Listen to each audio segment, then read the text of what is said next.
The team with the most drama at the start of the season was no doubt the Minnesota Timberwolves.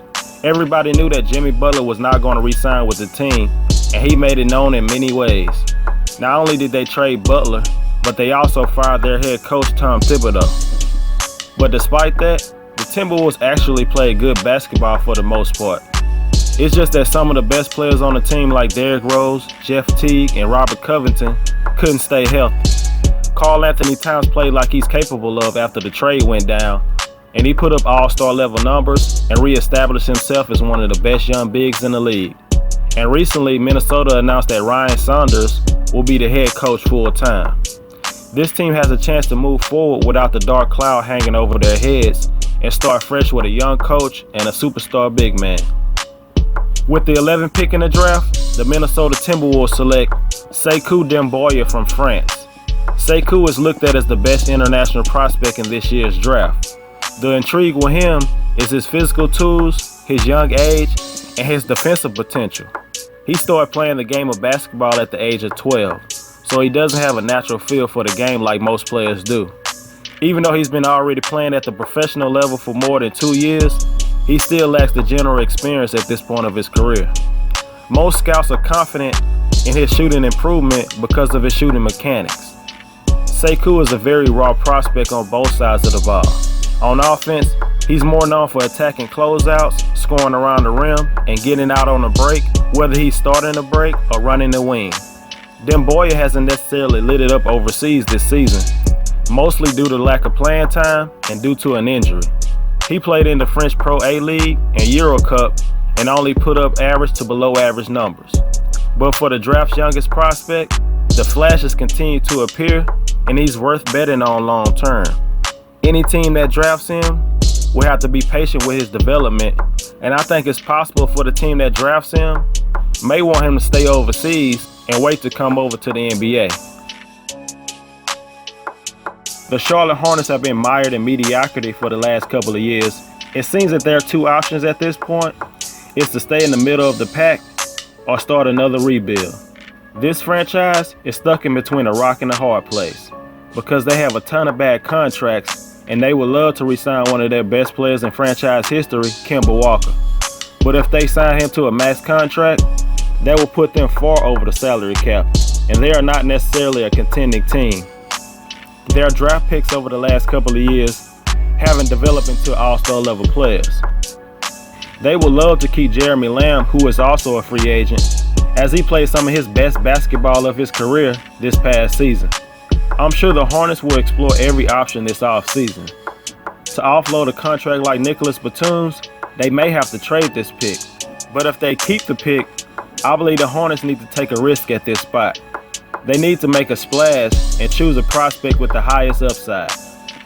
With the 12th pick in the draft, the Charlotte Hornets select Bol Bol from the University of Oregon. Bol Bol has the tools and skill set to be in the discussion for a top 5 pick. But his frame and foot injury that he suffered this past season is enough to scare a few teams off. At the NBA Combine, he weighed in at just 207 pounds, which probably gave teams even more reason to stay away. Bol Bol is one of the riskiest picks in the first round. But if you're patient, he could turn into a star that he's supposed to be. Or he could be one of those players that stay on the shelf and end up retiring early because of injuries. He stands 7'2" with a 7'7" wingspan and is highly skilled. He can run the floor, make plays off the dribble, and shoot the lights out from distance. Bol Bol could be the next unicorn. I believe the best course of action for any team that drafts him needs to let him stay out for at least one full season to make sure he's fully healed from his injuries. And he should also add some weight to his small frame.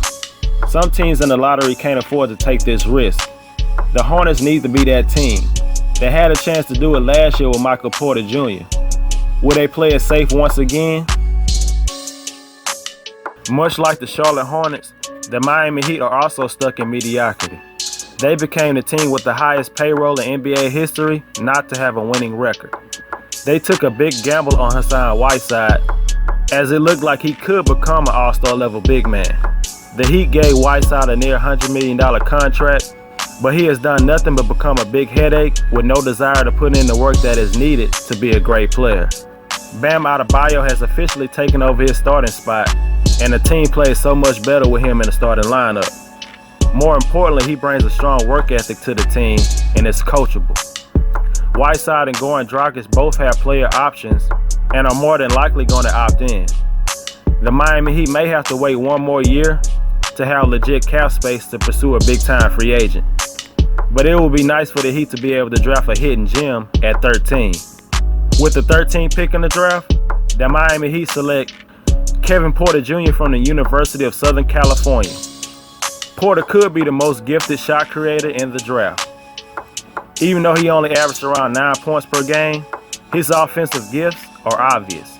His combination of strength, shiftiness, polished footwork, and ball handling makes him the complete offensive package. Can get to his pull-up at will with a variety of dribble combinations. Porter changes speeds and direction with ease and power. He has great size for a two-guard standing 6'5", weighing 212 pounds, and plays with great strength for his size. His talent has never been questioned, but you just wonder, how bad does he want it, because he doesn't always give great effort, especially on defense. But I believe playing for the Miami Heat and being around Eric Spoelstra and Pat Riley will bring the best out of him. Kevin Porter Jr. is a top 5 talent, but because of his inconsistent effort and production, he finds himself more than likely drafted outside the top 10. The results of the draft lottery did not go in favor of the Boston Celtics. Not only did the Kings pick not move up, which was expected, but the Grizzlies pick fell within the top 8. A year after playing above their heads without their 2 main stars, the Celtics underachieved and only managed to win 49 games and lost in 5 games in the second round against the Milwaukee Bucks. The Celtics seem like a divided team the whole year, and that starts and ends with Kyrie Irving. He just doesn't seem to fit with what the Celtics want to do on offense, and players like Jason Tatum and Jaylen Brown took a step back in their development. Gordon Hayward could never find consistency throughout the year as he's coming back from his leg injury. Kyrie and Terry Rozier seem to can't wait to leave for another team in free agency. Al Horford has a big player option decision to make, but there are reports that he could accept it or resign for a longer, cheaper deal. It's hard to know if any of these first-round picks for the Celtics will ever play for the team, given the speculation of the team trying to trade for superstar Anthony Davis. With the 14th pick in the draft, the Boston Celtics select Brandon Clark from Gonzaga University. Clark is simply an athletic freak. He tested great at the NBA Combine and had a max vertical of 40.5 inches.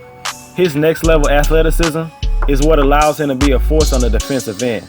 In just 1 year at Gonzaga, he already set a program record with the most blocks in a single season.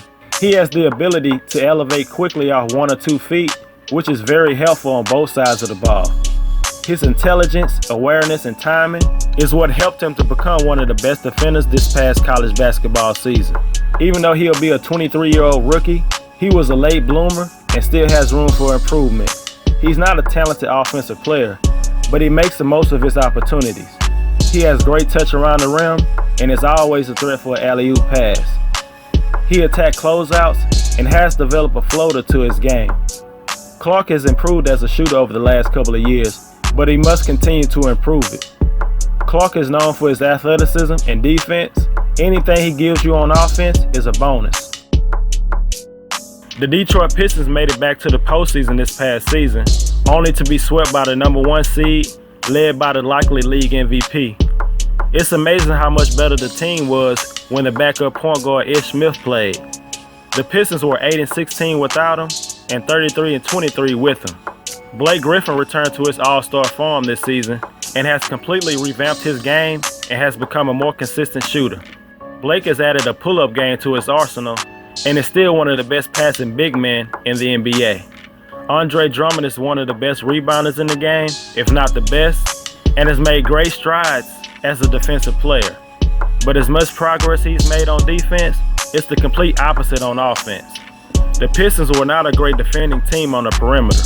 Even though they would love to add more shooting, I believe finding a prospect with great defensive potential is where the team should go. With the 15th pick in the draft, the Detroit Pistons select Nassir Little from the University of North Carolina. Little came into his freshman season touted as a top 5 prospect, but he never seemed comfortable in his role at North Carolina. Little is a gritty, hard-nosed athletic forward who has great physical tools for his position, standing 6'6" with a 7'1" wingspan. He plays with constant, relentless energy that can have a great effect on the game. He is a very active defender and loves to play the passing lanes. He is more known for his defense than his offense. Little is a very raw offensive player as he scores mostly in transition, straight line drives, and rebound putbacks. At this point, he doesn't have a good handle and is a poor outside shooter for the most part. Little is one of the prospects you can easily see having more success in the pros than in college. His energy and ability to defend multiple positions will be needed by an NBA team,